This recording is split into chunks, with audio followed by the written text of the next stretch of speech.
Hi, good afternoon. My name is Dean San Juan of Homescape Realty Inc. Today, nandito po tayo sa Havila Township, Taytay, Rizal, malapit po sa Antipolo City, sa mataas na area ng Taytay. So mamaya po makikita nyo sa video natin na overlooking po yung area. So nasa mataas na location po tayo. And this is the house and lot for sale. Before po, ginamit siya as model unit ng Philinvest.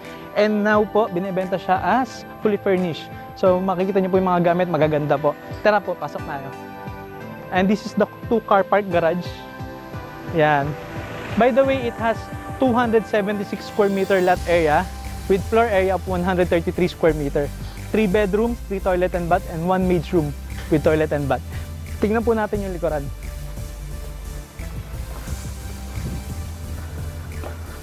This is the door going in po sa kitchen. So this is the dirty kitchen. And this is the open space sa likod. And you can also use this for your family gatherings. Maglagay na yun ng table or inflatable pool for the kids during the summer. Pwede rin po kayo mag-extend dito ng structure. By the way po, ito yung maid's room natin. Nasa labas siya.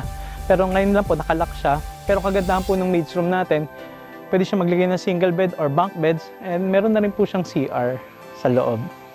Tara po, pasok tayo sa other side.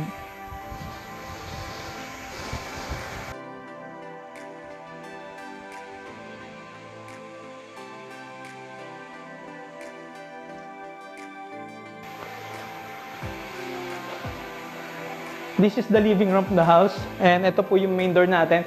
Nakalock po siya, kaya doon po tayo sa kabilang side pumasok. So mapapansin nyo po with the living room, meron po siyang L-shaped na sofa and mga malalaking windows para magkaroon po ng natural light. Hindi tayo magbukas ng ilaw during daytime. And this is the powder room po. And this is the dining area. What's good po dito sa dining area, meron siyang malaking sliding door. So again po, para magkaroon siya ng natural light.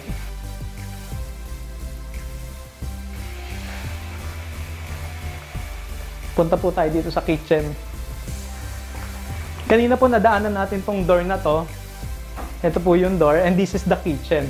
So meron siyang range hood and meron siyang oven. And this is the stock room.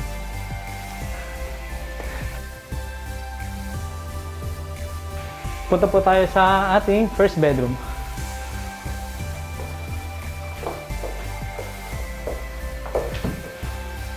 And this is the first bedroom here in ground floor. Ang kagandahan po nito kapag may kasama kayong parents or grandparents na hindi na gusto umakyat ng hagdanan, meron po silang room para sa kanila, and meron din po siyang sariling CR.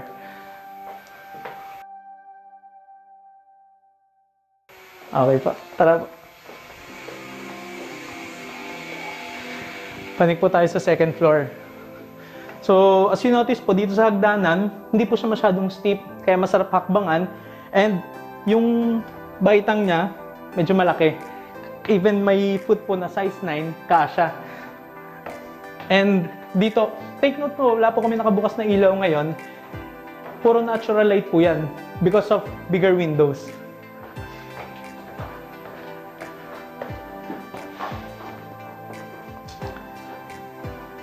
And this is the living room here in second floor. Pwede nyo po i-convert to into another room or stay nyo lang po siya as ganito. Makikita nyo na po, marami din siyang bintana para sa natural light niya. Puntahan po natin yung second bedroom. Then this is the second bedroom for the kids. Kasi po colorful yung kanyang cabinets. And 2 single beds. Ganun din po, marami din siyang window para marami siyang natural light. And this is the common bathroom, toilet and bath. So, okay din yung size niya. This is the master's bedroom. Yan po, ito yung kanyang queen size bed. And one big window po. It has cabinets. Okay din po yung size ng cabinets niya.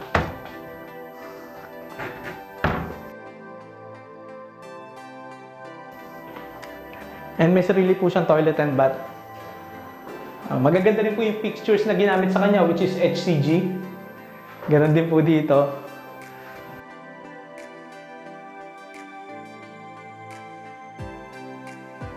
And dito po natatapos yung viewing natin for today.